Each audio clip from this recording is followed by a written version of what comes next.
Links of love, ప్రేమకు సంబంధించిన సంఖ్యలు. లింకులంటే బంధనాలు, బంధనాలంటే మళ్ళీ బైండింగ్స్ కాదు, అనుసంధానము అని. మనం గొలుసు అంటే ఇలా ఒకరికొకరికి లింక్ చేసేటువంటిది ఉంటుంది కదా.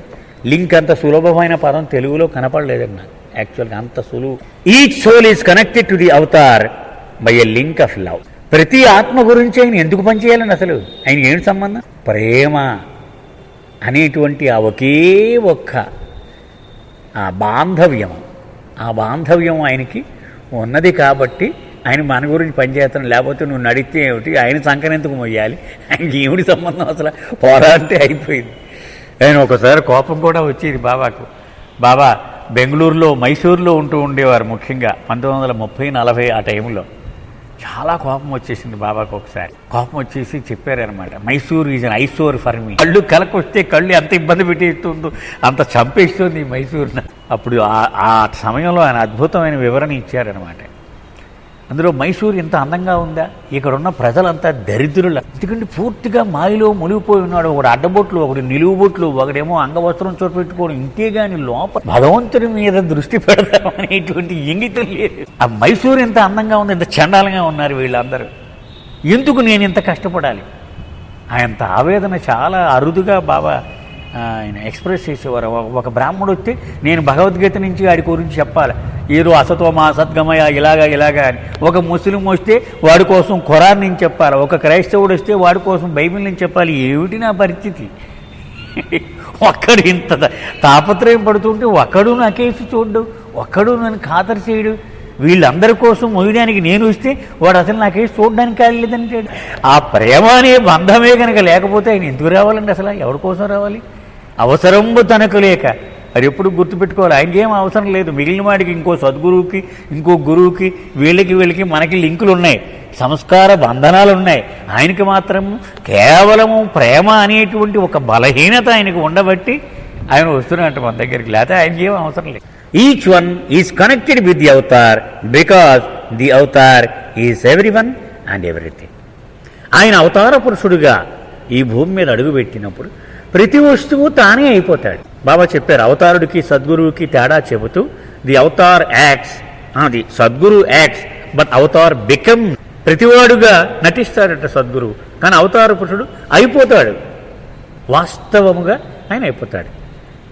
కాబట్టి ఆయన లింకు ఎస్టాబ్లిష్ చేసుకున్నాడు ఆయన ప్రతివాడు. Through the avatar's work, though there are some who are connected with him directly and there are others who are connected with him indirectly. So ఆయన విశ్వకార్యము ద్వారా అందరూ ఆయనతో అనుసంధానము కలిగి ఉంటారు. కొంతమందికి నేరుగా ఉంటుంది, కొంతమందికి పరోక్షముగా ఉంటుంది. అంటే జనబాహుల్యం ఉందనుకోండి, మేర్ బాబా మాకు అక్కర్లేదు సార్, కానీ వాళ్ళ గురించి కూడా పనిచేస్తాడు ఆయన. అది వాళ్ళతో పరోక్షముగా. వాడు ఎప్పుడు ఆయన ఫోటోకి దండం పెట్టడు, ఆయన గురించి చదవడు, ఆయన మీద ఇష్టం చూపెట్టడు. చాలామంది చూసామండి ఇలాంటి బాబాలని అని వాడు నిరసన కూడా తెలియపరుస్తాడు, కానీ వాడి గురించి కూడా పనిచేస్తాడు. కానీ నేరుగా మనందరం ఆయన రోజు ఆయనకు ప్రార్థన చేస్తూ ఆయన్ని ప్రేమిస్తూ ఉన్నప్పుడు యోగా సంస్కారాలను కూడా మనకు రోజు ఆయన ప్రసరిస్తూ ఉంటాడు. ఇది నేరుగా ఉన్న ప్రత్యక్ష సంబంధం. This direct or indirect connection is in terms of his work for them. అది ఈ ప్రత్యక్ష సంబంధము, పరోక్ష సంబంధము అని మనం ఎందుకు వాడుతున్నాము రెండు రకాలు అంటే, ఆయన మన కోసం చేసేటువంటి పని దానిని వర్ణించడానికి. డైరెక్ట్గా మనం అర్థం చేసుకునేలాగూ మనతో ఆయన సంబంధం ఏర్పరచుకుని చేస్తే అది నేరుగా చేసినట్టు. పట్టించుకోకుండా ఆయన మాత్రమే పట్టించుకుని చేస్తే, ఇప్పుడు ఒక బిడ్డ పట్టించుకుంటే తల్లిని, ఒక బిడ్డ తల్లిని పట్టించుకోరు, కానీ ఇద్దరికి భోజనం పెడితే తల్లి. అలాగనమాట ఆయన.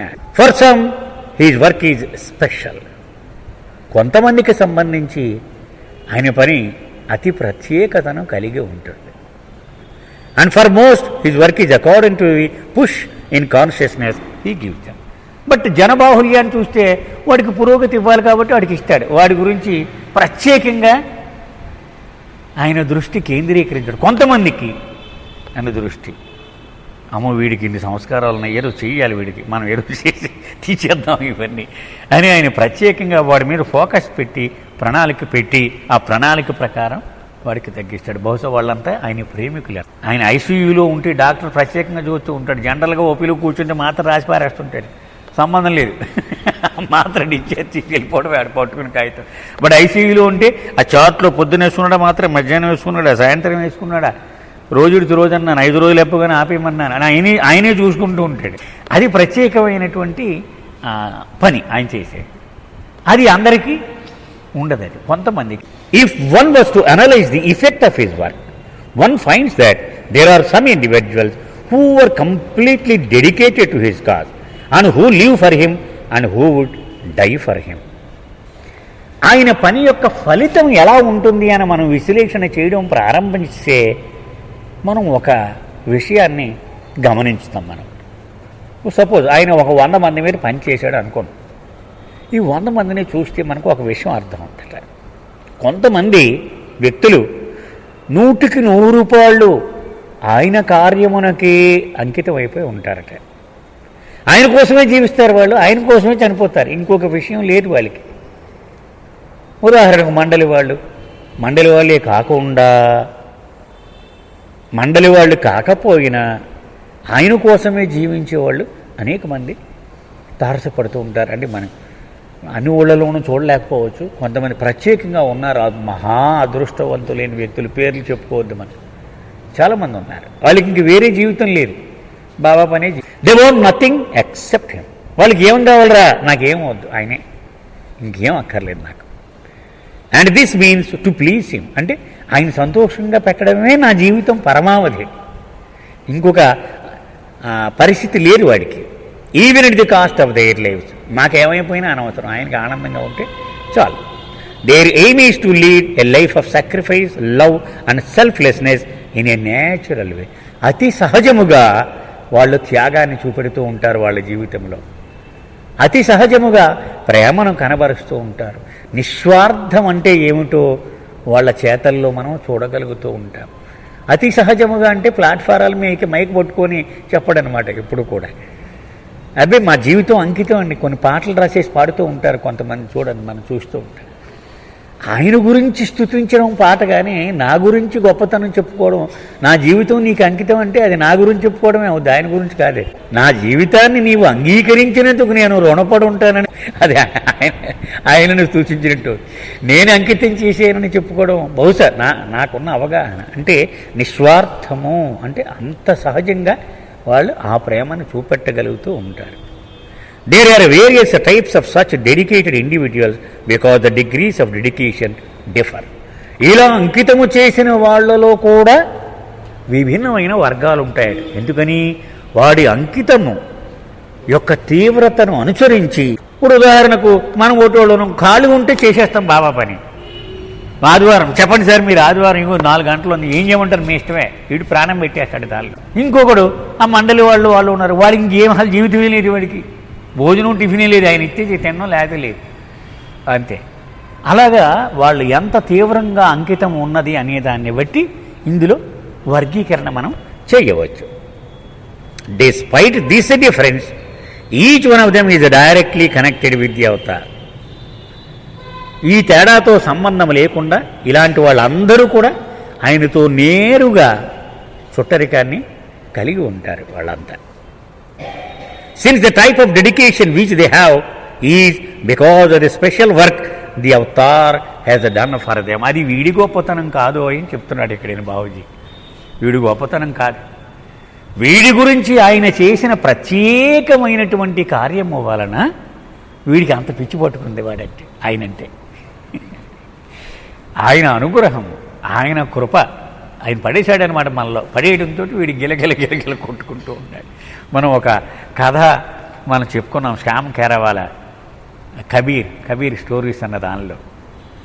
ఒక సద్గురువు శిష్యుల్ని తీసుకొని అలా బజార్లో వెళుతున్నాడు, అదే మహమ్మదీయ రాజ్యం. ఆ శుక్రవారం వాళ్ళు దొంగల్ని బళ్ళ మీద ఇలాగ ఇనప చైన్లతోటి కట్టేసి కంచీలతోటి కొట్టిన రక్తాలు కారుతూ ఉన్నాయన్నమాట. అంటే శుక్రవారం మసీదులకు వెళ్ళడం రావడం అందరూ చూస్తూ ఉంటారుగా. అప్పుడు వీడిని ఒక ఉదాహరణగా చూపెట్టాలన్నమాట. నువ్వు నేరానికి పాల్పడితే ఇలా అవుతుందో నీ జీవితం అని వాడికి చెప్పడం కోసము ఆ రోజుని ఆ శిక్షలన్నీ వేస్తూ ఉండేవారు. ఒక గజ దొంగ ఇలా కట్టేశారు, రక్తం కారుతుంది, కొడుతున్నారు. ఈ గురువు వెళుతూ దగ్గరికి వెళ్ళి వాడి పాదాలు ఇలా ముట్టుకున్నట్ట. ముట్టుకుని ముందుకెళ్ళిపోయాడు. ఈ శిష్యులందరూ చాలా గొసగొసలాడేసుకుని ఇదేంటిది, ఏడు చూస్తే దొంగ, మన ఊరు సద్గురు, ఈయన వాడి పాదాలు ముట్టుకున్నాడు అని వీళ్ళంతా ఓ కింద మీద పడుతున్నారు. ఏమనుకుంటారు, రేపు పొద్దున ప్రపంచం చూసామని ఊళ్ళో బజార్లో అందరూ చూస్తూ ఉండగా ఇలా చేసాడు. సరే ఆశ్రమానికి వెళ్ళిపోయిన తర్వాత గురువు పిలిచాడు, ఏంటి గుసగుసలు ఆడుకున్నారు, ఏంటి చెప్పండి మీ ఇబ్బంది ఏంటన్నాడు.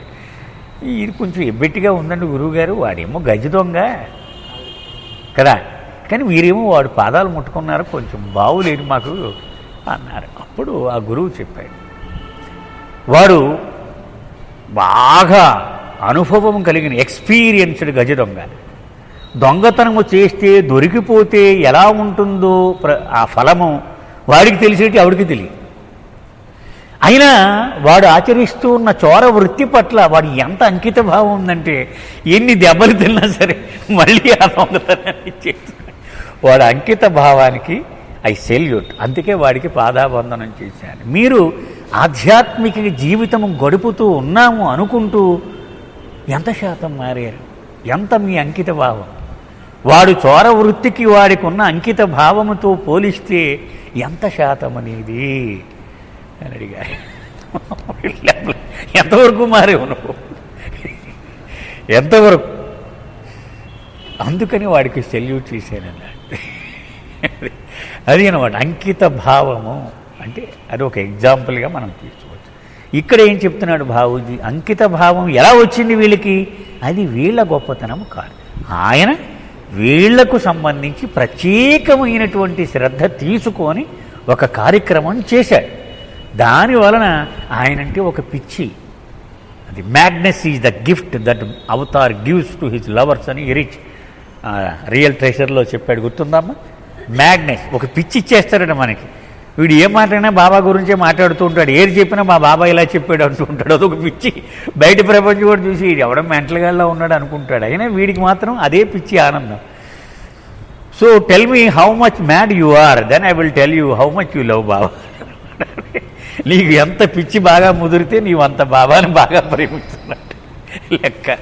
So madness is the gift. There are others who accept him but do not work for his cause.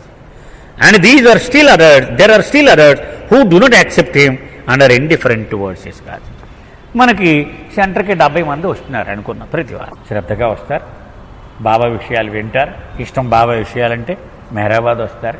ఏమిటి గోపాలనా పని నాకు అవ్వ అంటే వాడు తప్పని కాదు, వాడికి అంతవరకే ఆయన పనిచేశాడు. ప్రత్యేకంగా వాడి గురించి ఇంతకు మించి పని చేయలే. అంతకు మించి పని చేస్తే వాడు ఇక్కడ పొద్దున్నే తయారై ఉంటాడు. వాడు ఏ పని చెప్పిన చెప్పండి సార్, మీకు ఏం పని అని చెప్పండి, నేను చేస్తాను. సో వీడి తప్పు కాదు అని మనం అర్థం చేసుకోవాలి. ఆయన మన కోసము ప్రత్యేకించి ఆయన ఎక్కువ శ్రద్ధ తీసుకుంటే అప్పుడు మనం ఆయన పట్ల పని చేయగలము. లేకపోతే మామూలు సెంటర్కి రావడం, పైకి ఎక్కి ఓ దండం పెట్టుకోవడం, ప్రసాదం తీసుకుని వెళ్ళిపోతూ ఉంటాం. కానీ వాడికి బాబా అంటే ఇష్టం. లవర్ వాడు, వర్కర్ కాదు వాడు, లవర్ వాడు, కార్యకర్త కాదు, కానీ బాబా అంటే ఇష్టం. ఇంకొక వర్గం ఉంటాడు, వాడు మాకు చెప్పక, మీ బాబా గురించి మాకు చెప్పకు, నాకు చెప్పుకో, పూర్తిగా వ్యతిరేక భావంతో ఉన్నవాళ్ళు కూడా ఉంటారు. Neither of these are incline to dedicate their lives to him or to his cause. ఈ ఇద్దరు కూడా బాబాకి జీవితం అంకితం చేసేయాలి అంటే చెప్పకండి, మాకన్నీ చెప్పండి సార్, మా గొడవలు మాకున్నాయి, ఏదో వారంకి ఒకసారి వస్తాం, బాగుంది, ఏడాదికి ఒకసారి వస్తాం, లేకపోతే బర్త్డేకే, అంతవరకే. అంతేగాని ఆయన కార్యక్రమం కోసం మనం అందరం నడుము బిగించేటువంటి మాకు అవ్వదు సార్ అంటాడు. And therefore though they are connected with the avatar and his work, they are connected indirectly. అంచేత వాళ్ళది ప్రత్యక్షమైన సంబంధము కాదు అవతార పురుషుడితో, పరోక్షమైన సంబంధం. మనం అనుకున్నాంగా, ఆయన వాడు విన్నా వినకపోయినా, అసహించుకున్నా, ఆయనను అవమానించినా, వ్యతిరేకించినా స్టిల్ ఆయన పని చేస్తూనే ఉంటాడు. సో ఆ కేటగిరీలోకి వస్తారనమాట వీళ్ళందరూ. ద సర్కిల్ మెంబర్స్ మండలి are the most dedicated souls connected with the avatar and they are dedicated to the cause of truth and to Meher Baba as the embodiment of truth. కానీ మండలి సభ్యులు ఉన్నారు, అవతార పురుషుడు కూడా ఉండేటువంటి మండలి సభ్యులు. ఉదాహరణకు ఈ అవతారంలో మెహర్ బాబా, వాళ్ళు మెహర్ బాబాను సాక్షాత్తు దేహధారి అయిన సత్య పదార్థముగా వాళ్ళు అనుభూతి పొందుతూ ఉంటారు నిరంతరము. బాబూజీ ఒకసారి ఒక సమావేశంలో చెప్పిన విషయం అన్నమాట. మనం అప్పుడప్పుడు జీవితంలో ఎప్పుడో ఒకసారి 2 సార్లు బాబా దగ్గరికి వెళ్ళి మనం చాలా చనువుగా ఉంటామట ఆయనతో. రా బాగా ప్రయాణం బ్రహ్మాండం జరిగింది బాబా అంటుంటాం. ఎందుకని ఆయన గురించినటువంటి సంపూర్ణమైనటువంటి ఆ అవగాహన కానీ ఆ అనుభూతి కానీ మనకి లేదు. పుస్తకంలో చదివో నమ్ముతున్నాం ఆయన్ని. కానీ వాళ్ళకి ఆయన ఇలా పిలిచి గంభీరంగా ఉన్నాడంటే హడలిపోతూ ఉంటారు. ఎందుకని లోపల మనసులో ఏ ఆలోచన వస్తుందో పసిగట్టేస్తాడు ఆయన. ఏ ఆలోచన వస్తుందో గొప్ప మునిగిపోతే, రాకూడని ఆలోచన ఏదైనా వస్తే ఆయన ముందు ఎలాగ నిలబడ్డాం. అందుకని బాబూజీ అనేవాడు, మా పరిస్థితి ఎలా ఉంటుందంటే గొడ్డలు లేకుండా ఆయన ముందు నిలబడ్డం ఎంతో అంతే మండలివాడు. సర్వము తెలుసు ఆయనకి అనేటువంటి జ్ఞానము సంపూర్ణంగా ఉండి ఆయన ముందు నిలబడ్డం. ఏమిటిది ఎలా జరిగింది అని అడిగితే వెంటనే లోపల నుంచి పాలిపిటేషన్ వచ్చేస్తారు వాడు. ఎందుకని తెలుసు ఆయనకి, ఎవడో ఏది దాచలేడు. కానీ జరిగి ఒప్పేసుకోవడమే, అయ్యా ఇలా జరిగింది బాబా, ఇలా జరిగింది.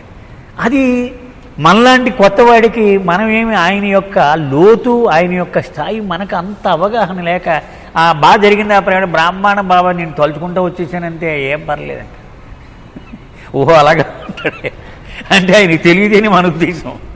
ఆయనకి తెలియదు, ఏం పర్వాలేదు వెళ్ళి మనమే ఆయన చెప్పేస్తూ ఉంటాం, డోంట్ వర్రీ బాబా. సో సత్య పదార్థము మానవధారి వచ్చినటువంటి భగవంతుడిగా వాళ్ళు అవగాహన కలిగి ఉంటారు. వారు this type of dedication comes only after serving the cause of truth during many life times and they understand that to serve Meher Baba is to serve the truth.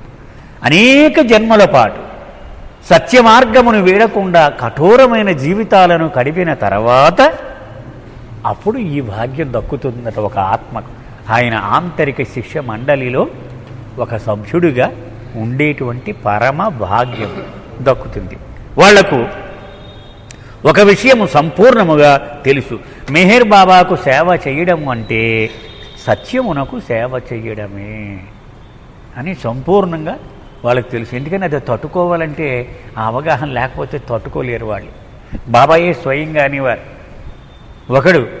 ఒక యోగి బాబా దర్శనానికి వచ్చాడు. నీ గొప్పతనం, నీ ఔన్నత్యం నేను తెలుసుకున్నానయ్యా అన్నాడు. శభాష్ అన్నారు బాబా. నువ్వు అలాగే ప్రార్థన చేసుకుంటూ అలా కాదు నీ దగ్గర ఉండిపోతానని. అంత సులభం ఏం కాదు నా దగ్గర ఉండడం అంటే. హిమాలయాల్లో ఎవరెస్ట్ శిఖరం మీద గొడ్డలు లేకుండా కూర్చోవడం చాలా సులభము, నా దగ్గర ఒక నిమిషం ఉండడం అంటే. ఆ క్షణంలో మండలి వాళ్ళ ఔన్నత్యం చెప్పాడు ఆయన. వీళ్ళు ఏదో మామూలుగా వెర్రేళ్ళు కనబడుతున్నారు, మీకు అంత సులువు కాదు. అతి భయంకరమైనటువంటి అనుభవం నా దగ్గర ఉండాలంటే.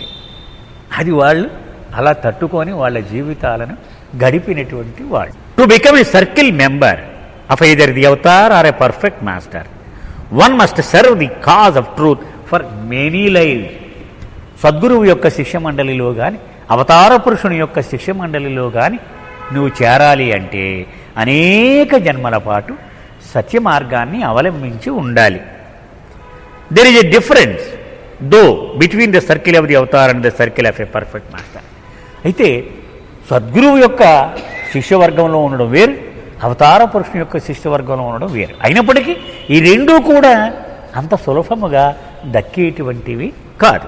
A perfect master circle consists of 12 men and 2 women appendages, and the avatars is of 120 men and women plus 2 women appendages. సద్గురువు యొక్క శిష్య వర్గంలో 12 మంది పురుషులు, 2 స్త్రీలు. అంటే ఆ 2 స్త్రీలే ఉంటారు, 12 మంది పురుషులే ఉంటారు. కానీ అదే అవతార పురుషుని శిష్యవర్గం అయితే గనక 120 మంది పురుషులు స్త్రీలు కలిసి ఉంటారు, 2 ప్రత్యేకించి స్త్రీలు ఉంటారు. A perfect master has 1 circle and the avatar has 10 circles. సద్గురువుకి ఒకే ఒక్క శిష్య వలయం ఉంటుంది, అవతార పురుషుడికి 10 శిష్య వలయాలు ఉంటాయి. అంటే 10వ రింగులో ఉన్నవాడు చాలా దూరంగా ఉంటాడనమాట ఆయన నుంచి. 1వ రింగులో ఉన్నవాడు అతి సన్నిహితముగా ఉంటాడు ఆయనకి. All members of the 10 circles attain realisation before the avatar's next advent. ఎంత రహస్యాలు చెప్తున్నాడండి బాబుజీవి, ఎక్కడ దొరకవండి ఇవి అంత సులభంగా మనకి. సో ఈ 10 సర్కిల్స్లోనూ ఉన్నవాళ్ళు ఎంతమంది? 122 మంది. వీళ్ళు మళ్ళీ తిరిగి అవతార పురుషుడు వచ్చే లోపల బ్రహ్మానుభవమును పొంది తీరవలసినది. అంటే అవతార్ మెహర్ బాబాగా వచ్చినప్పుడు 122 మంది ఉన్నారు. వీళ్ళు మళ్ళీ 700 ఏళ్లకు బాబా నేను వస్తాను అని చెప్పారు. ఆలోగా వీళ్ళు గాడ్ రియలైజేషన్ బొందితో కైలాసమును పొందుతారు. వీళ్ళు దేహము ఉండగానే నేను భగవంతుడను అనే బ్రహ్మానుభవమును పొంది తీరతారు. ముక్తి కాదండి ఇది ముక్తి కాదు. ముక్తి ఈజ్ డిఫరెంట్. ముక్తి అంటే దేహము విడిచిపెట్టిన 3-4 రోజులకు వచ్చేది ముక్తి. ముక్తి అంటే నిరంతర బ్రహ్మానంద స్థితిలో మునిగిపోయి ఉండడమే. తిరిగి జనన మరణములు పొందవలసిన అవసరము లేకుండా. గాడ్ స్పీక్స్లో స్టేట్ 2లో అది బి, ఆ స్థితి ముక్తి. ఇది కొంచెం మనం అది చదివినప్పుడు చదువుకున్నాం కొంచెం లోతుగా. అది ముక్తి అంటే. ఇది మాత్రం బ్రహ్మానుభవం. ఈ బ్రహ్మానుభవమును పొందినవాడే 56 శివాత్మలలో ఒకడిగా ఉండగలడు. 5 సద్గురువులలో ఒకడిగా ఉండగలడు. And therefore when he takes human form again he has to form a new circle of 122 members in each advent. మనకి కొంతమంది చెబుతూ ఉంటారు, ఇదివరకు శిష్యులు ఎవరున్నారో వాళ్ళు వస్తూ ఉంటారు ఇప్పుడు మళ్ళీ అని బాబా చెప్పాడండి అని అంటూ ఉంటారు. ఇంత క్లారిఫికేషన్ ఇక్కడ ఇచ్చాడు. ఒకసారి ఆయన శిష్య మండలిలో ఒక ఆత్మ స్థానం సంపాదించినప్పుడు ఆ 122లో ఒకటిగా ఉన్నప్పుడు ఆయన తిరిగి మళ్ళీ భూమి మీదకి వచ్చి లోపల వీడు బ్రహ్మానుభవం పొందేశాడు. అంతే, ఇందులో వాడు ఎవడు మిగిలి ఉండడు. మళ్ళీ కొత్తగా 122 మందిని ఆయన తయారు చేసుకోవలసినది. A perfect master gives realization to his circle either before or after he drops the body, and for each circle member it is their last lifetime. అలాగే ఒక సద్గురువు కూడా తన శిష్యవర్గంలో ఉన్నటువంటి సభ్యులకు తను ఉండగానే కానీ తన దేహం విడిచిపెట్టిన అనంతరం కానీ అతను ముక్తిని బ్రహ్మానుభవాన్ని ఇచ్చేస్తాడట. కానీ అది కూడా ఇక అదే ఆఖరి జన్మ వాళ్ళకి, ఆ సద్గురువు యొక్క మన శిష్యులకి. Dedication to the truth is the only factor considered by either the avatar or a perfect master in the forming of their circles. అయితే ఒకరిని శిష్యవర్గంలోకి తీసుకోవాలా అక్కర్లేదా అని పరిగణించేటప్పుడు ఏ పారామీటర్ తీసుకుంటాడు అవతారపురుషుడు? సత్యమునకు వాడు ఎంతవరకు అంకితమై ఉన్నాడు, అదొక్కటే చూడు. The circles of the avatar and perfect masters can be explain by the following example. ఒక ఉదాహరణ ఇస్తున్నారు బాబుజీ. అంటే ఒక అవతార పురుషునికి ఎవరెవరు ఆయన ఆంతరిక శిష్య మండలిలో వస్తారు, అలాగే ఒక సద్గురువుకి ఒక ఉదాహరణ ద్వారా మీకు వర్ణిస్తానంటున్నాడు. Suppose a one man starts out on a long journey accompanied by many other people. ఒకడు పాదయాత్ర మొదలెట్టాడు అనుకుందాం. ఒక 100 మందో 200 మందో కూడా బయలుదేరారు.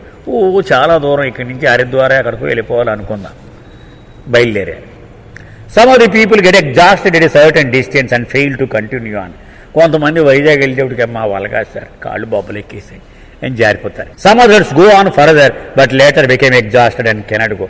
ఇంకొక కొంత దూరం వెళ్ళేటికి ఇంకో 100 మంది డ్రాప్ అయిపోయారు. Some others keep on going farther and farther. మిగిలిన వాళ్ళు కొద్దిమంది మిగిలేరు, వీళ్ళు మాత్రం అలాగే ఈ లీడర్ కూడా వెళ్తూనే ఉన్నారు పాపం ఎంత దూరం అయినా సరే. But finally they also are overcome with exhaustion and cannot go on. ఇంకా గమ్యం ఇంకా 100 కిలోమీటర్లకు వచ్చేసింది అనేటప్పటికి ఇంకా పలచబడిపోద్ది ఈ గ్రూప్. ఎందుకని కష్టమైపోతూ ఉంటుంది వెళ్ళే కొలిది కూడా. But finally they also the remaining few continue on and on with a man. ఈ లీడర్ ఎవడైతే నాయకుడు మొట్టమొదట బయలుదేరాడో వాడు కూడా చిట్ట చివరికి ఓ 10 మంది మిగులుతారు వాడు కూడా అనుకుందాం. And venture farther and farther with him for a long time. ఏమైనా సరే బయలుదేరాం, నీతోటి తేల్చుకోవాల్సిందే, నీతోటి మా జీవితం అని అలాగూ వాళ్ళు ఎంత కష్టమైనా సరే వచ్చేస్తారట. But finally they to collapse from the exhaustion and cannot move further. వాళ్ళలో కూడా చాలామంది రాలిపోతారు ఇక ఓపిక లేక. Despite the loss of his companions this one man continue journeying on now entirely alone. ఒక్కడు కూడా లేకుండా పడిపోయాడు, ఇంకా ఒక్కడే మిగిలాడు, ఎవరూ లేరు, ఎటు చూసినా చచ్చిపోయారు వీళ్ళందరూ. అయినా సరే వాడు వెళ్ళిపోతాడ, ప్రయాణం పూర్తి చేసేస్తాడు. He proceed farther and farther until he reaches a great river. పెద్ద నది దగ్గరికి చేరతాడు. The man must stop, there is no way to cross the river, its breadth is too vast. ఆ నది దగ్గర ఆగాడు. ఏం చేయాలి ఇప్పుడు? చాలా పెద్ద నది ఇది, చిన్న నది కాదు దాటడానికి. Finally he collapses broken at the edge of the river. ఆ నది ఒడ్డుని అతను కూడా పడిపోయాడు పాపం, స్పృహ తప్పి. But divine help comes and this man is assisted to the other side of the river. కానీ దివ్య సహాయం అంది ఇతన్ని అవతల ఒడ్డుకి చేర్పించింది ఆ దివ్య సహాయం. When he reaches the other side he becomes transformed into the divine himself and realises that he alone exist. అవతల ఒడ్డుకి వెళ్ళిపోగానే అతనికి బ్రహ్మానుభవం వచ్చేసింది, నేను ఒక్కడిని అసలు ఉన్నది మొత్తం సృష్టి. This man is then brought back again to this side of the river by divine power. And when he comes back he knows that he alone exist and that the world exist only in non existence. సరే, అవతల పక్కన ఉన్నాడు కదా ఒడ్డు, నదికి అవతల ఉన్నాడు, ఉన్నది నేను ఒక్కడినే, మిగిలిందంతా వేస్ట్, ఇది ఎవడూ లేడు అసలు అనుకుంటున్నాడు. మళ్ళీ ఆ దైవశక్తి కారణంగా నది యువతలు తీసుకొచ్చి యువతలు పడేశాడు ఆయన భగవంతుడు. అతను సంపూర్ణంగా నేను భగవంతుడను అనే అనుభవం తన కూడానే ఉంచుకుని ఉన్నాడు, మిగిలినవేవి లేవు, అలా కనబడుతున్నాయంతే. ఎలా ఉంటాయట బాబా ఉదాహరణ ఇచ్చారు. సత్యానుభవము కలిగిన వాడికి మిగిలినవాడు లేడు అనే విషయం ఎలా అనుభూతి పొందుతాడో బాబా చెప్పారు.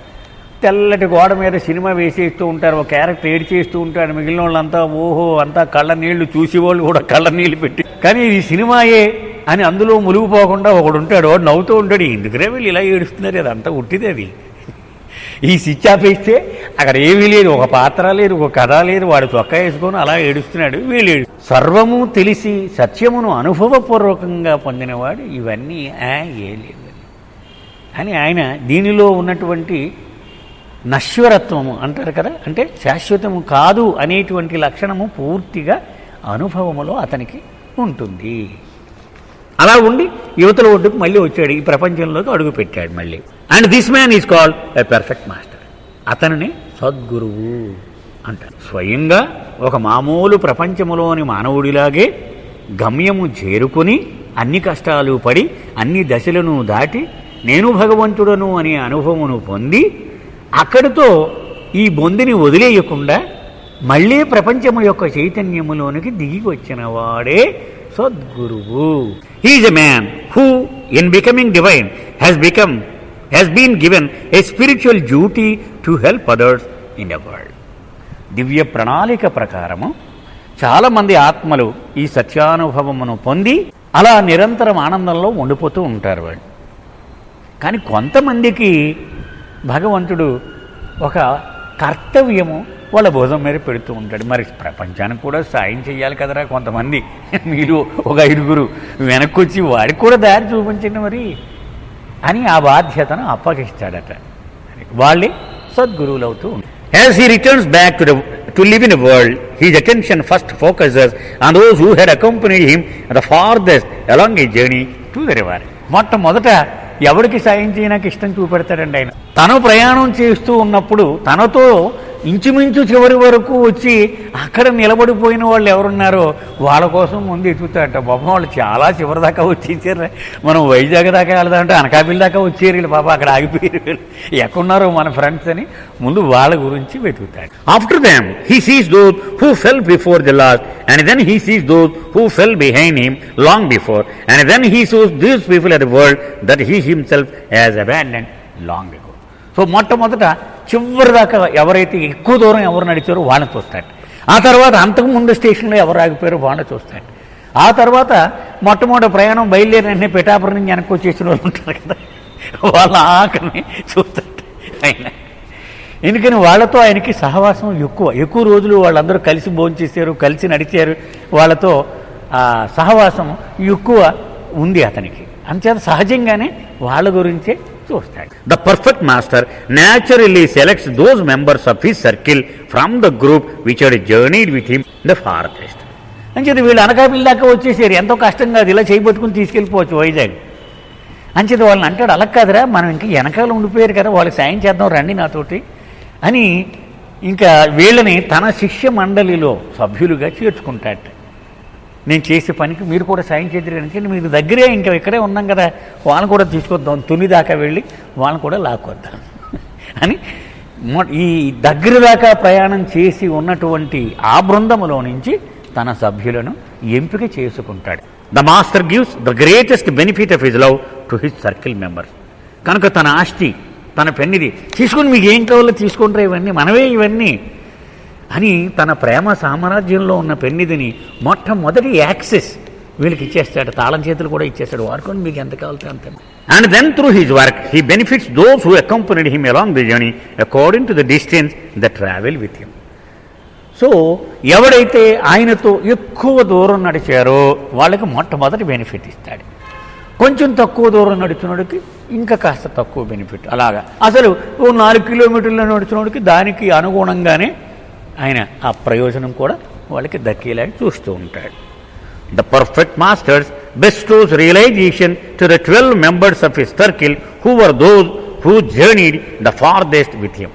తనతో పాటు నడిచినటువంటి తన శిష్య మండలి వాళ్ళకి మొట్టమొదట బ్రహ్మానుభవాన్ని ఇచ్చేస్తాడు. And then he bestows liberation to those who had accompanied him to great lengths.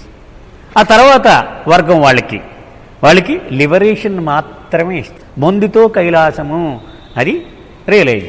ఆ తర్వాత వాళ్ళకి మొట్టమొదటి సర్కిల్లో ఉన్న వాళ్ళకి మాత్రమే రియలైజేషన్ ఇస్తాడు, తర్వాత వాళ్ళకి ముక్తిని. This bestowal of realization and liberation is the first and foremost work of a perfect master. And then his secondary work is to benefit the section of humanity for whom he has been given duty. ఇది మొట్టమొదటి కర్తవ్యం అట సద్గురువుకి. ఏది?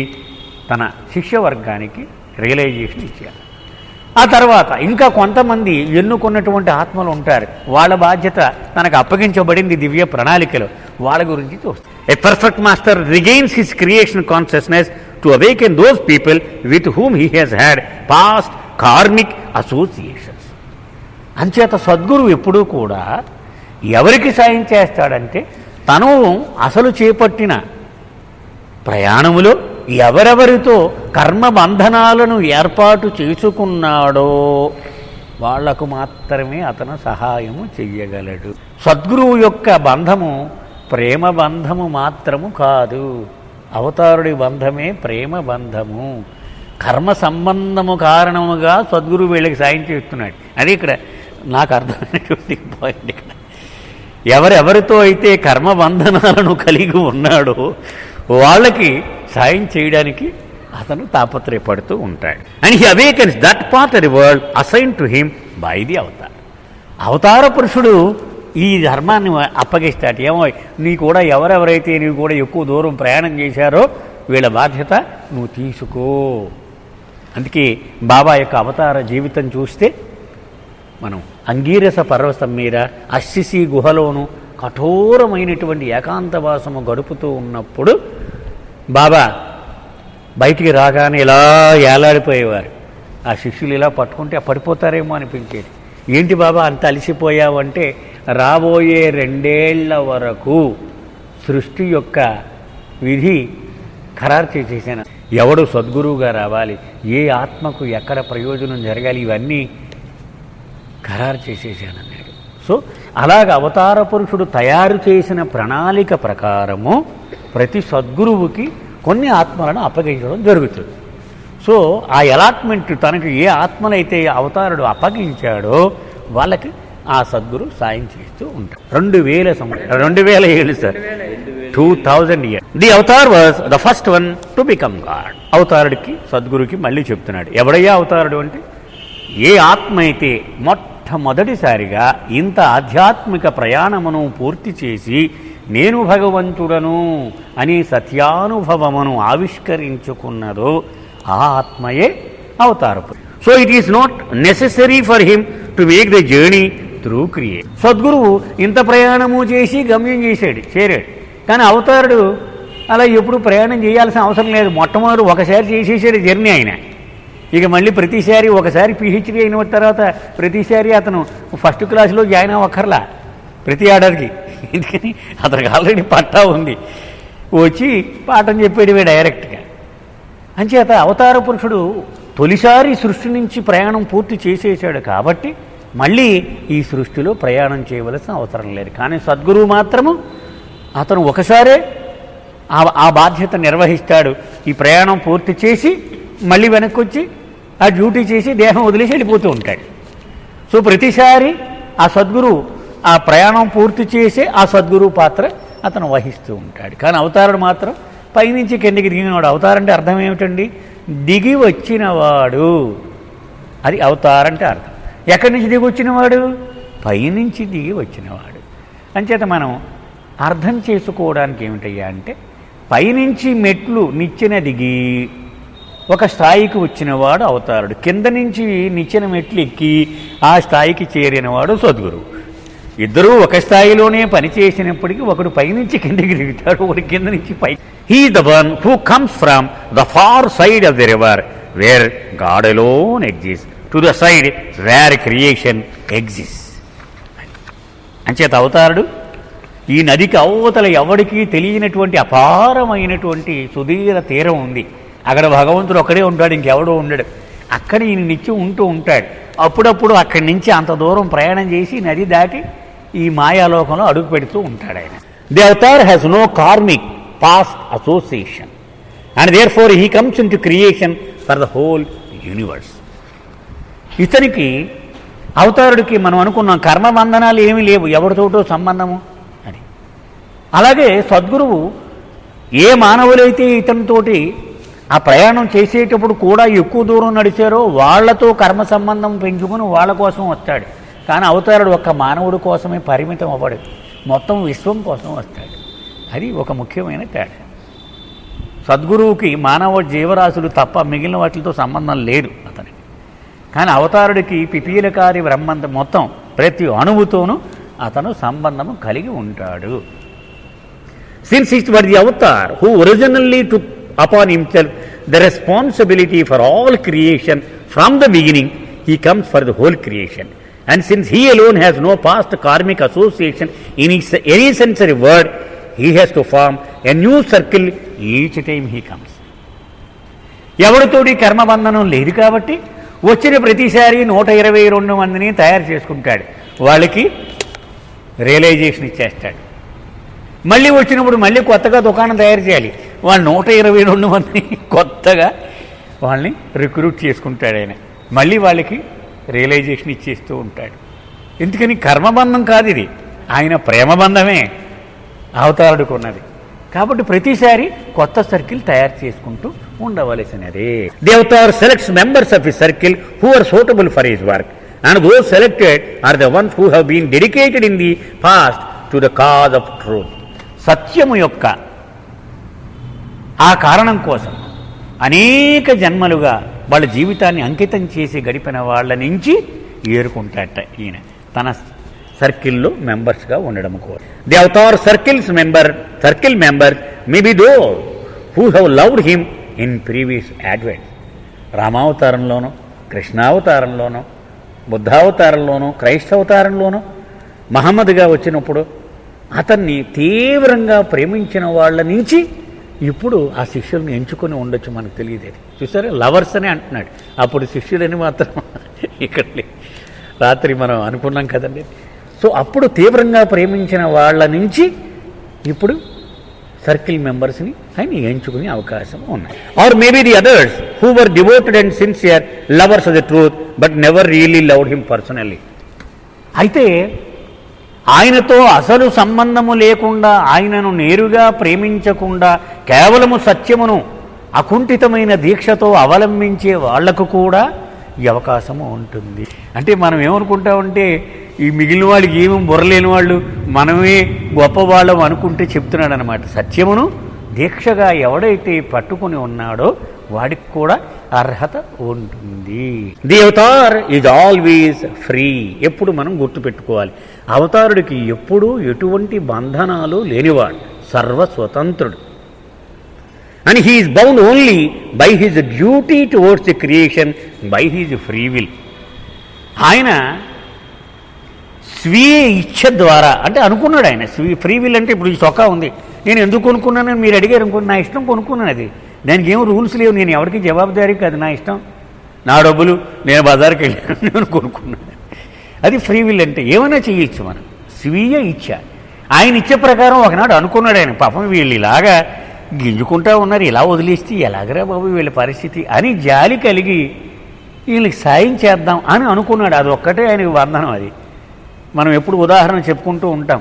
ఒక చీమ 50 అడుగుల చెట్టు అడ్డొచ్చింది అనుకోండి, ఆ చెట్టు ఇలా ఎక్కేసి ఈ చెట్టు కొసకెళ్ళి మళ్ళీ అవతలి దిగుతుంది. 4 రోజులు 5 రోజులు నడుస్తుంది. ఆ పక్కన మనం చూసి ఈ పిచ్చిముండి ఇలా నడిస్తే వెళ్ళిపోతుంది కదా 2 సెకండ్లు ఇలా చెట్టు పక్కనిచ్చి. కానీ దానికి తెలియదు ఆ విషయం. ఇంత కష్టపడి చెట్టు ఎక్కింది, చెట్టు దిగింది, మళ్ళీ మామూలుగా నడుస్తుంది. అయ్యయ్యో అని మనం ఎలాగ జాలి పడుతూ ఉన్నామో అవతార పురుషుడు కూడా మనల్ని చూసి అంత జాలి పడుతూ ఉంటాడు. ఎప్పటికీ వీడికి మోక్షము కేవలము ఆ కారణముగా ఆయన తనను తాను కర్తవ్య బద్ధునిగా చేసుకుంటాడు. అంతేకాని ఆయనకి బంధనం మాత్రం ఎప్పటికీ ఉండదు. Therefore the avatars association is with the whole creation. అందుచేత బంధనాలు ఎప్పుడైతే లేవో అందరితోటి సమానమే. ఆయన చీమకంతో మనిషికంతే, పాముకంతో పిచ్చికంతే, ఎవరికైనా సమానమైన దూరమే ఆయనకి. While a perfect master's association is only with those with whom he was once karmically bound. కానీ సద్గురువుకు మాత్రం ఇదివరకు తనతో ఈ సంస్కారముల పరంగా కర్మల పరంగా ఎవరితో అయితే అనుబంధము పెంచుకున్నాడో వాళ్ళ బాధ్యతనే స్వీకరిస్తాడు. The God realized soul has been freed from all binding. But if a God realized being comes back to work, then his work is first with those with whom he has past karmic connection, and this work has to do with samskaric annihilation. గమ్యము చేరి మళ్ళీ మాయలోకి అడుగుపెట్టినవాడు అంటే సద్గురు విషయంలో మాత్రం ఇలా కర్మ బంధనాలు ప్రకారమే జరుగుతుంది. అవతారుడికి మాత్రం అటువంటివి ఏమీ లేవు కనుక అతను అందరికీ సమానమైన దూరంలో ఉంటుంది. Ordinary human associations are formed out of binding. మానవుడివి ఈ బంధనాలన్నీ ఎలాగ ఏర్పడ్డాయి? సంస్కారముల పరములు. అంతే కదండి. సిటీ బస్ ఎక్కాను ఎక్కడో, నేను న్యూయార్క్ వెళ్ళి నా పక్కన ఎవడో వచ్చి కూర్చుంటాడు, వాడితోటి కూడా ఆ 5 నిమిషాలు కర్మబంధం ఉంటే కానీ వాడు కూర్చోడు నా పక్కన. అంతే కదా, అంత బస్సులో చాలా సీట్లు ఖాళీగా ఉంటాయి కానీ వాడు నా పక్కన కూర్చుంటాడు. ఏ ఊరు మీద? ఇండియా అండి. ఏం చేస్తున్నారు ఇక్కడ అంటే దిగిపోతాడు వాడు నెక్స్ట్ స్టాప్లో. వాడితో కూడా కర్మబంధనం ఉంటే తప్ప వాడు అక్కడ కూర్చోడు మన పక్కన, ఆ మాట మాట్లాడు వాడు. అంత ఖచ్చితముగా కర్మలు నిర్ణయిస్తూ ఉంటాయి. మన ప్రతి చర్యను మన జీవితం మొత్తం అవే నడిపిస్తూ ఉంటాయి. అది సగటు మానవుడి యొక్క పరిస్థితి. And since the avatar is eternally free, being bound only by his duty towards the universe, he has no binding association with the circle members before his next act. అంచేత మళ్ళీ అవతారుడిగా వచ్చినప్పుడు ఈ పాతోళ్ళ గురించి ఆయన వెతకడు. ఎందుకంటే వాడికి ఆల్రెడీ రియలైజేషన్ వచ్చేసి ఉంటుంది. వాడితో ఏ రకమైన శేషం కానీ బంధము కానీ ఆయనకి ఎప్పుడు ఉండదు. The Avatar is not bound by anything at any time except his one divine duty to work for all creation. ఈ సృష్టి అంతా నాదే కదా, పాపం వాళ్ళకి ఏదో సాయం చేద్దాం అని ఆ ఒక్క అది వీక్నెస్ అన్నమాట. అది అవతార పురుషుడి బలహీనత. ఆ బలహీనత కారణంగా ఆయన తనను తాను ఈ కష్టం కొని తెచ్చుకుంటూ ఉంటాడు. మనం మణి ఆవిడ చెప్పిన విషయం ఇది. నేను చిన్నతనంలో ఉండగానే మా అన్న అవతార్ అని కూడా నాకేం అర్థమయ్యేది కాదు. ఏమిటి అవతారు? అప్పుడు ఒకరోజు నాకు కళ ఇచ్చాడు. ఆ కళ ద్వారా దీన్ని బాగా అర్థమయ్యేలాగా చెప్పాడు మా అన్న అని ఆవిడ చెప్పింది. ఆ కళలో నేను ఒక చిన్న పిల్లని అందమైన గౌను వేసుకొని అలా ఆరు బయట నడుస్తూ ఆ కుర్చీలు చూసుకుంటున్నాను, ఎంత బాగుందో ఈ గౌను అని. గవుక్కుని అలా చూసేటప్పటికి ఆకాశంలో పెద్ద ఆకారం, మొత్తం ఆకాశం అంతా నిండిపోయినంత ఆకారం ఉంది. ఎవరా అని చూస్తే గుర్తుపట్టాను, దేవుడు. మనం భగవంతుడు అంటూ ఉంటాం కదా అతను. కానీ గుడ్డలు లేవు ఒంటి మీద. నాకేసి చూసి నవ్వుతున్నాడు అలాగా. నేను అన్నా, నా చిచ్చ చండాలంగా ఉన్నావు, నువ్వు గుడ్డలు వేసుకోవచ్చు కదా, నా గౌను చూడు ఎంత అందంగా ఉందో, నువ్వేంటి అసహ్యంగా అలాగా అన్నాను నేను. అప్పుడు ఆయన దూరంగా ఇలా చూపించాడు, అలా పడుకుని. అంటే అంత పెద్ద ఆకారం. నిలబడలేడు, పడుకునే ఉన్నాడు. అలా చూపించాడు. ఇంత రాట ఉండి ఆ రాటకి ఇంత బుల్లి చొక్కా అలా గాలికి ఎగురుతూ ఉంది. అది చూపించాడు. అదిగో అది ఒక్కటే నాకుంది చొక్కా, కానీ ఎంత పెద్ద ఆకారాన్ని ఆ బుల్లి చొక్కాలోకి నిత్యము దూరం ఉండగలనా? ఉండలేను కదా. ఎప్పుడైనా తప్పనిసరి అయినప్పుడు, గత్యంతరం లేనప్పుడు అందులోకి కాసేపు దూరి ఉంటాను, మళ్ళీ దాన్ని తీసేస్తూ ఉంటాను, అక్కడ ఆరబెడుతూ ఉంటాను అని చెప్పాడు. అప్పుడు ఈవిడికి మెలకు రాగానే అదనమాట అవతారుడంటే. అంటే సృష్టి మొత్తము వ్యాపించి ఉండి పరమానంద పరిస్థితిని అనుభవించే భగవంతుడు అంత ఆనందమయమైనటువంటి స్వేచ్ఛను అతను త్యాగం చేసి ఒక మామూలు రక్తమాంసములతో నిర్మితమైన మానవ దేహములో తనను తాను బంధించుకుని ఏ మానవుడు పడలేనటువంటి మహాబాధలను స్వయంగా తన అంతి మీద వేసుకొని ఆ దేహాన్ని బలిచ్చి ఆయన వెళ్ళిపోతూ ఉంటాడు. ఇది అవతారము అంటే అని ఆవిడ చెప్పింది. నాకు అర్థమైంది, ఆ వేళ అర్థమైంది అసలు ఏమిటి, ఎంత కష్టమైంది, ఇంత ఆకారం అందులో బంధించుకొని ఉండడం అంటే ఎంత కష్టమో అప్పుడు. హీ ఎటర్నల్లీ ఫ్రీ, శాశ్వతంగా ఆయన స్వేచ్ఛ కలిగిన వాడు. And therefore, when he comes to perform his divine duty towards the creation, he remains free even while he is working. అంచేత ఆయన తన పని చేస్తూ ఇంత బరువు మోస్తూ కూడా ఆయన ఎప్పుడూ స్వేచ్ఛను మాత్రం అనుభవిస్తూనే ఉంటాడు. ఆయన సొంతం కదా అది. A perfect master remains bound up to the time of his realization, and therefore when he returns, he finds his binding association apart.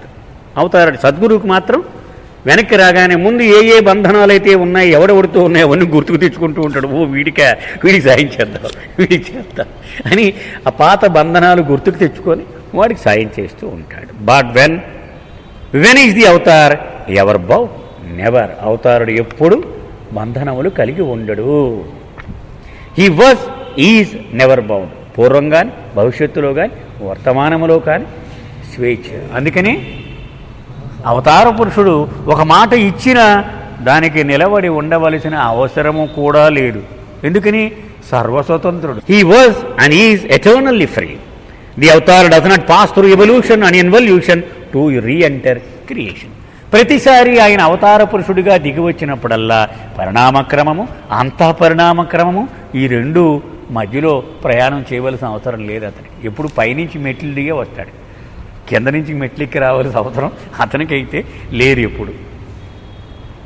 He is forever conscious God, free from all binding and takes human form only to help the creation and he does so by his own free choice. కేవలము ఆయన లోపల అనుకున్నాడనమాట, only పాపం సాయం చేద్దామని. ఆ ఒక్క బలహీనత కారణంగా అనాదిగా ఆయన ఈ కష్టాన్ని మోస్తూ ఉన్నాడు. In the interplay of love there is a connecting link with the avatar and this link cannot be broken. ప్రేమ అనేటువంటి ఆ ఒక్క బంధనమేనట నిరంతరము బ్రహ్మానంద స్థితిలో సత్యలోకములో జీవించేటువంటి పరమేశ్వరుడు ఈ మాయలోకి అడుగు పెట్టడానికి మూల కారణము ప్రేమ అనే ఆ ఒక్క బలహీనత కారణంగా యుగ యుగాలుగా ఈ భూమి మీదకి అవతార పురుషుడు వస్తూ ఉన్నాడు. Love is the association with the avatar and love is associated with the sacrifice, selflessness and courage. ఆ ప్రేమయే, ఆ ప్రేమ మారు రూపాలు ఏమిటట? త్యాగము, నిస్వార్థము, ధైర్యము. ఈ మూడు ఎప్పుడు ఉంటాయి, ఆ ప్రేమలో కలిసి ఉంటాయి. ఇవన్నీ ఏంటి గుర్తుపెట్టుకోవాలి ఎప్పుడు? సాక్రిఫైస్ అంటే త్యాగం, సెల్ఫ్లెస్నెస్ అంటే స్వార్థము లేకపోవడం, అండ్ కరేజ్ అంటే మనం బాబా కరేజ్ గురించి చాలా కథలు చెప్పుకున్నాం. ఒక కథ చెప్పుకున్నాం, శ్యామ్ కరావాలా చెప్పిన కథ. ఉత్తర హిందూ దేశంలో తిరుగుతూ ఉన్నారు బాబా.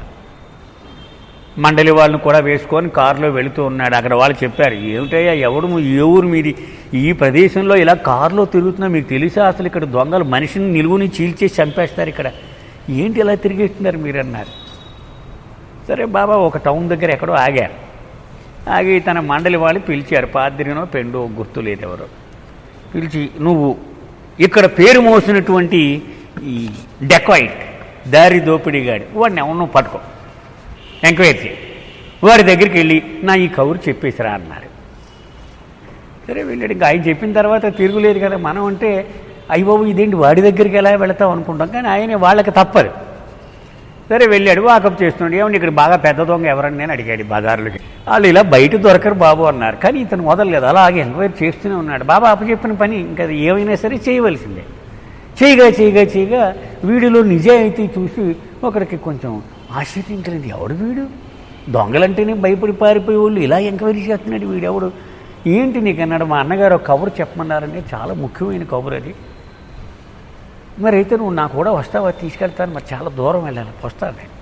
అక్కడ కొండల్లో ఉన్నాడు వాడు. మన మామూలు షోలే సినిమాలో చూస్తాను చూడండి, అలాగా వాడు ఒక పెద్ద కొండల్లో పెద్ద మీసాలతో క్రూరంగా ఉన్నాడు వాడు.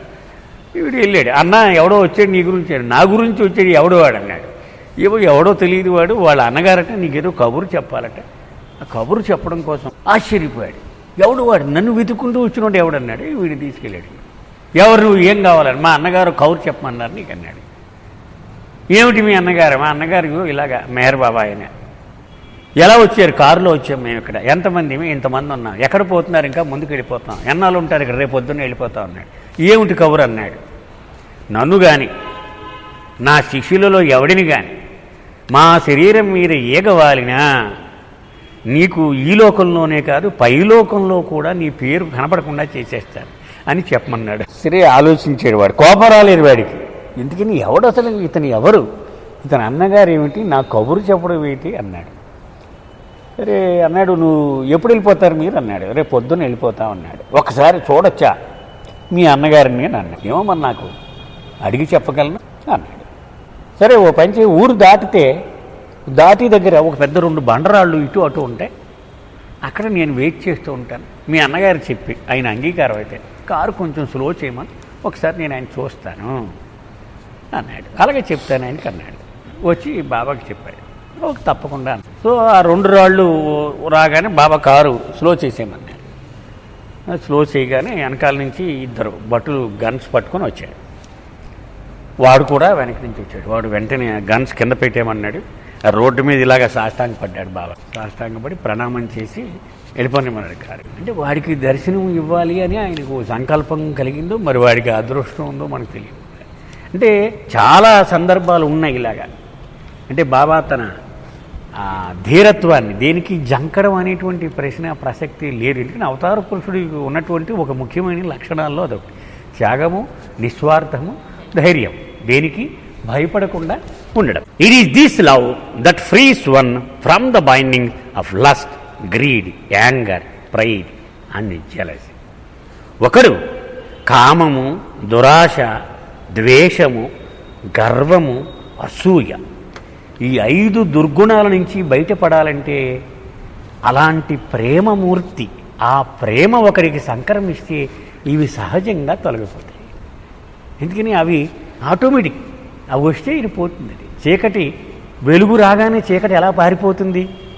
ఇప్పుడు వెలుగులా తేగానే చీకటి పారిపోతుంది. చీకటిని తరివిన తర్వాత వెలుగుని తేకర్లేదుగా, అలా వెలుగుని తేగానే చీకటి పోతుంది. అలాగే ఆ ప్రేమ ప్రవేశిస్తే ఈ 5 దుర్గుణములు సహజముగా నిష్క్రమిస్తాయి. So out of his eternal freedom the avatar selects such circle members who love freedom and who are prepared to sacrifice anything to achieve this goal.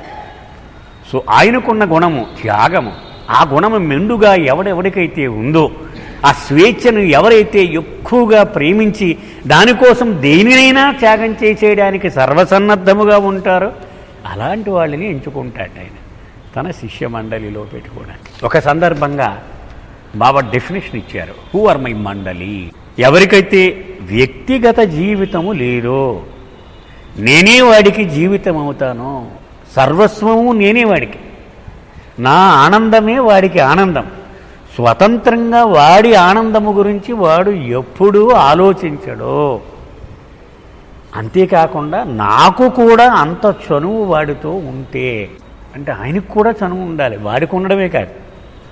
భోజనం 4 రోజులు మానేపోయి నా పని చూడు, ఎదవ భోజనం రోజు చేసేదే అని ప్రేమగా చెప్పగలగాలి. ఆయనకు కూడా అంత చనువు ఉండాలి. వీడు కూడా దానికే ఉంది తండ్రి, నీకోసం 4 రోజులే 40 రోజులు మానేస్తానంటే అని చేస్తూ ఉంటాడు. ఇప్పుడు గుస్తాడ్జీ ఉన్నాడు. గుస్తాడ్జీ బాబా జోపిడీలో ఉంటూ ఉండేవారు. మెహరాబాద్లో జోపిడీ ఉంది కదండి, ఆయన మకాం ఉండేటువంటి హట్, అందులో ఉండేవారు. ఎప్పుడు తను ఇదివరకు సద్గురువులు ఎవరెవరికైతే సిద్ధి సాయిబాబా, ఉపాసని మహారాజ్, తర్వాత బాబా దగ్గరకు వచ్చాక హజరత్ బాబా జాన్, వీళ్ళందరినీ సేవ చేసినటువంటి వాడు ఆ కథలన్నీ చెబుతూ ఉండేవాడు. బాబా తల పట్టుకునేవారు, ఉండరా బాబు నువ్వు మాట్లాడకు అనేవారు. ఎప్పుడు ఈ కథ డైరీ విప్పి అవన్నీ చెబుతూ ఉంటావు, నాకేం చెప్పకు అని బాబా విసుక్కునేవారు. ఒకసారి సడన్గా అన్నారు, నువ్వు మాట్లాడకు, ఈ క్షణం నుంచి మాట్లాడడం మానే అన్నారు. 37 సంవత్సరాలు మాట్లాడలేదు. అలా అవతార పురుషుడిగా 44.5 ఏళ్ళు మాట్లాడలేదని మనం అనుకుంటాం, చాలా గొప్పగా చెప్పుకుంటూ ఉంటాం. కానీ ఆయన ఒకసారి ఇచ్చినటువంటి ఆజ్ఞ మళ్ళీ మాట్లాడక నేను చెప్పే వరకు అని 37 ఏళ్ళు మాట్లాడలేదు. అది ఆ మండలి వాళ్లకు అతి సులువుగా ఆసువుగా వాళ్ళు చేసేయగలిగినటువంటి సత్తా వాళ్ళకు ఉంటుంది. అలాంటి వాడిని ఎంచుకుంటాడు ఆయన.